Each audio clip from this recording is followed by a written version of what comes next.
You ever get the feeling that there's this powerful, invisible force shaping our modern lives?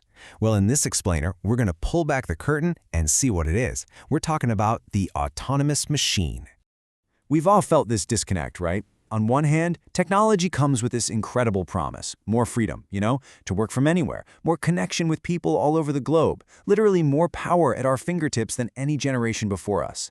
But then, what's the reality for a lot of us? It feels a lot more like more anxiety, more isolation, and this strange feeling of being controlled by the very tools that were supposed to set us free. So, that leads to the big question, right? Is it the tech itself? Is your smartphone inherently evil? Is social media the root of the problem? Or, and this is the key, are these just the symptoms of something way deeper, like a hidden operating system running in the background of our whole society? Okay, so to really get what's going on, we've got to look past the flashy gadgets. And that's where the French philosopher Jacques Ellul comes in. He argued that the real culprit isn't the phone in your hand, but a system he called technique.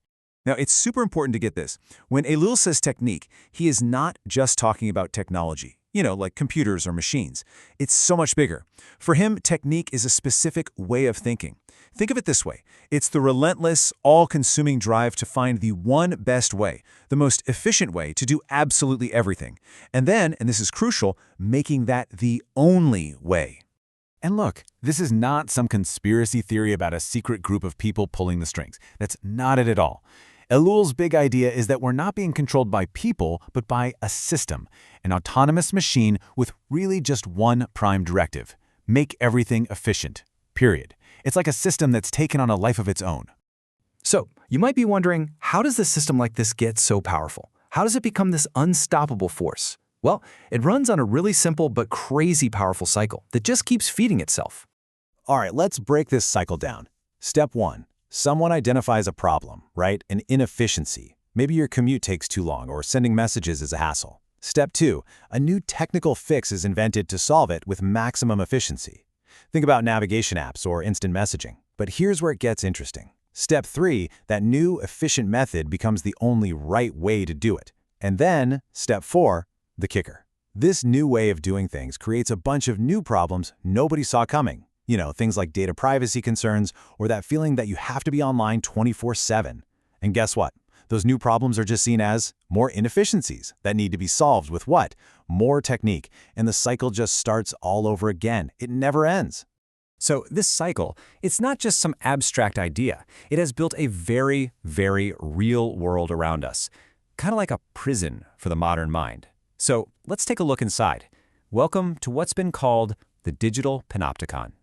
So, the Panopticon, what is that? It was this old idea for a prison, designed so a single guard could see every inmate, but the inmates never knew if they were actually being watched. And what was the result? The prisoners started policing themselves all the time.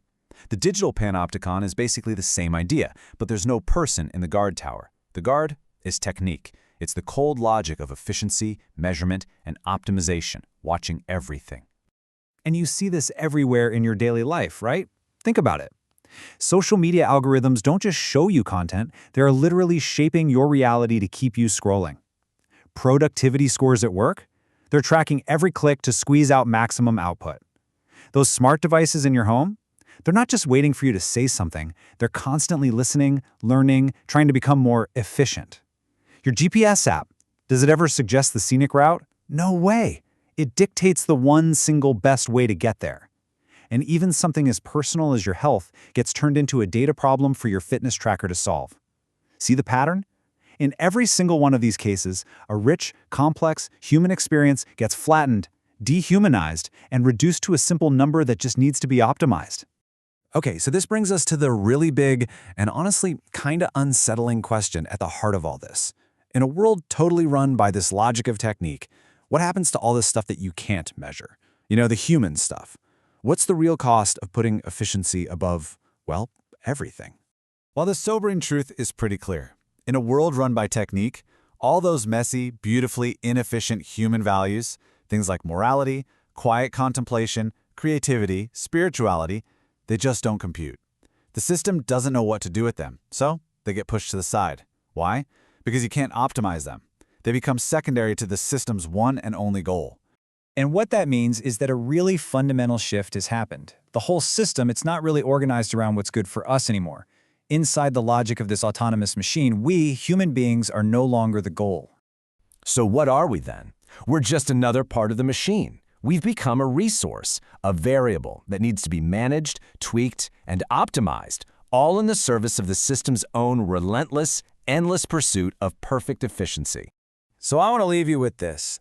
Take a hard look at your own world, your job, your daily habits, the tools you use every day, and just ask yourself this one question.